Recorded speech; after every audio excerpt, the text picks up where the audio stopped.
What's up, guys? Keith Trade. Today is January 10th, and another beautiful, beautiful day in the Discord. And I'm going 1-for-1 on calls.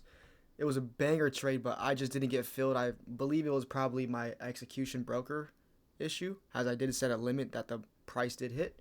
Totally fine. I ended up taking my own personal trades, which hit nicely as well, and I was 2-for-2 personally. But let's get right into the day. I had a simple plan. We swept out previous day's low, and we swept out data low from NFP. So I was looking for potential reversal to data highs. But I said if we happen to continue the bearish downtrend that we've had the whole week, right, I look for a short continuation. We ended up just not getting a setup for this, and we ended up taking a long reversal to a price to discount. But overall, this plan did hit nicely. And the only reason why I gave this plan is because if we go to higher time frames, right, this week has been a downtrend. So I would not be surprised if we come towards these weekly equal lows, which was that 984 target.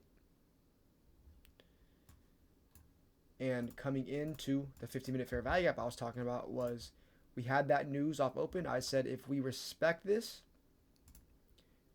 then we're likely to see what? 21,045 and previous week's low. 21,045 is just the pre-market low we put in here. But off the open, we ended up getting strong displacement in those, and we did deliver lower. I did not really see a setup that was there. Only one I would have seen was off the open, but I would not take a inverse setup 1 minute into the market open like that.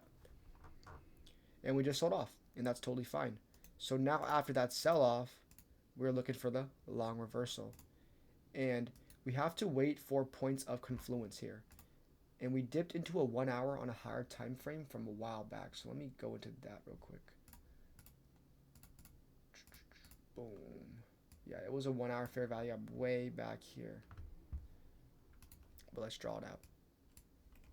So we had this unfilled imbalance from a while back. And market ended up repricing to that 1 hour fair value up and then starting to consolidate and find buying. But that is not enough for me to call it a setup. If I'm calling it inverse setup, I need to see what? I need to see SMT 711 and 713. Keep track of that. We made a higher low on NQ, failed to sweep up the low. If we go to ES at that same time point, 711 here, we end up sweeping that low from 711 to 713, and we made a lower low. Lower low for ES, higher low for NQ. So now we're looking for a point of entry, which comes from this small inverse here, or 5-minute inverse off the candle closure. 2 points of entry there. And my targets, very simple. We want to play this trade tight, right? We've had aggressive selling. So I looked at first a scale break-even point, which would be to draw back into this 5-minute fair value gap and fill this imbalance.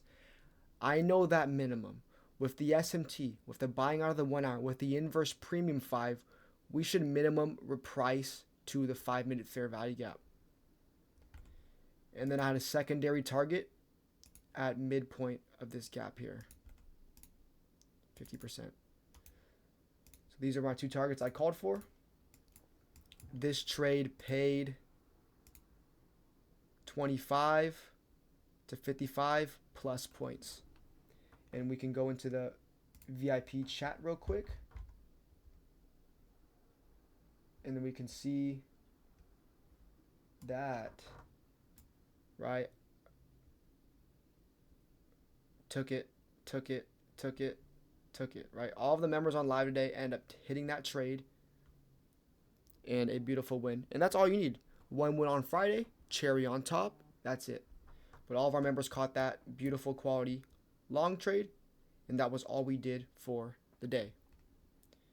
And now going into a personal trade I looked at, which was a scalp, and it was my 5-minute inverse model.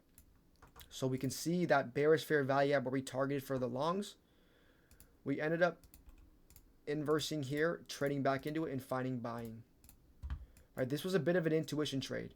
We respected the inverse, and then we formed this bullish. But I did not enter solely off of this bullish. Once I saw market hold it multiple times and then find buying, I took a quick scalp long and made a nice profit, and it was just a 12-second trade. And I also can show you guys that here. A very quick quality trade. This was on the funded, was just for fun, hit nicely. And then lastly, I hopped on the PM and took a personal win, which is a 5-minute short. So market ended up sweeping out these buy side highs, and we inversed this bullish 5-minute. And then we end up forming a bearish 5-minute.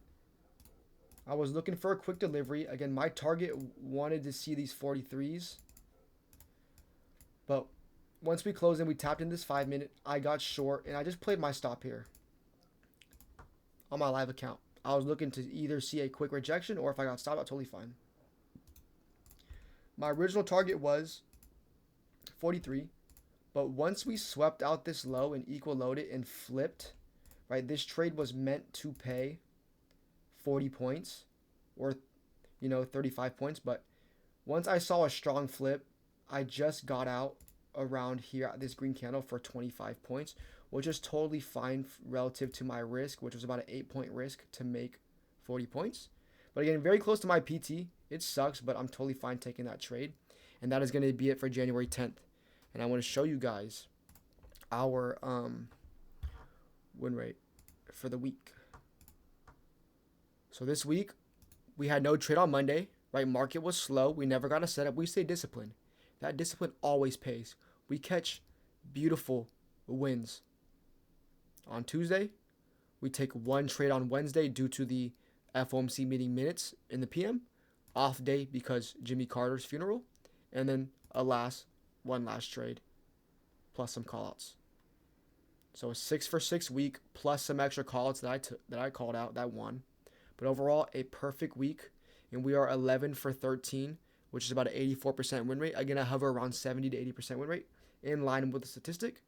And we're going to continue to do what? Stay disciplined, detach from the market, wait for our setups, and execute, and let the trade go.